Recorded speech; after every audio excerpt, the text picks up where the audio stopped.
as a running back, being a complete player, obviously running the football is important, catching the football is important, but being a blocker as well.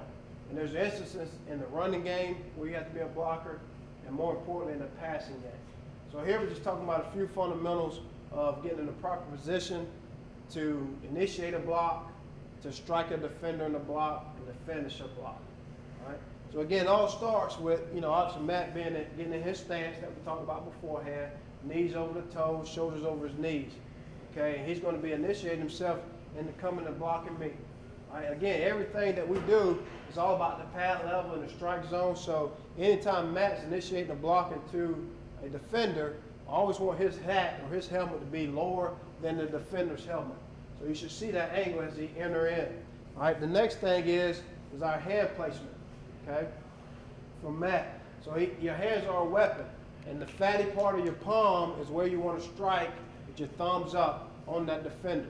I'm going to use a bag here to give Matt a resemblance of a defender, exactly knowing where to hit that target at. All right, so again, we go back to the stance. Okay, Matt's going to step into his block. All right, he wants to be able to shoot his hands coming from his holster up to striking his guy in his breastplate. All right? And what it's talking about the breastplate is that when I strike the defender, the fat part of my hand is on the breastplate so that my thumbs are up. It's just like a bench press. I got as much power as I can. If I get my elbows flared out, I lose all my strength and all my power. So his elbows in, striking the breastplate with the palm of the hands, and unload to finish the block. To complete the finish of the block is for Matt to come to a balance. So we'll go through and talk about this. So I'm going to be this defender standing off. Matt's in the stance. Okay? It's just a one-step process here at first. He's going to step with his right hand, and he's going to strike. All right, that's all we're going to do. Then we'll reload and come back. All right, here goes. Say hit. All right, good. All right, one more time. Say hit. Good. All right, now, just make sure we got this visual here. I'm trying to hold it up as best as I can so you have that curvature of the defender so that Matt's striking it in the same place every time. Now we'll come back. He's going to step with his left foot and just strike it. Here we go. Say hit. All right, good. One more time. Say hit. Good. All right. So that was our first series in that blocking segment.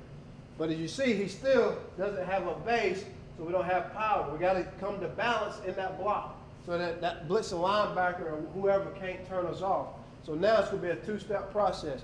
Matt's going to step with his right foot. He's going to come to balance with his left foot, keep his hips down so he's in a powerful position, hand under my hat. Here we go. So hit. Good. All right. So he wants to be able to punch. He wants to be able to strike and lock out. All right. Where his hands does not come above his eyes. He don't want to be a guy that pushes the defender down. You want to be able to strike, lock out with your hands and eyes on the same level in a very strong and powerful position. So you're going to step with his left foot. So hit. As you see here, because I can see it from behind, his hands are in a great place here. His thumbs are up. All right, on the breastplate of the defender. He's in a powerful position where his hands and his eyes are on about the same level. He's not extended over. That's a weak position. He's not down below. That's a weak position. He has no control of the block. And this is a powerful position here. Still got the same angle with his knees over his toes, his shoulders over his knees. Good base, good balance.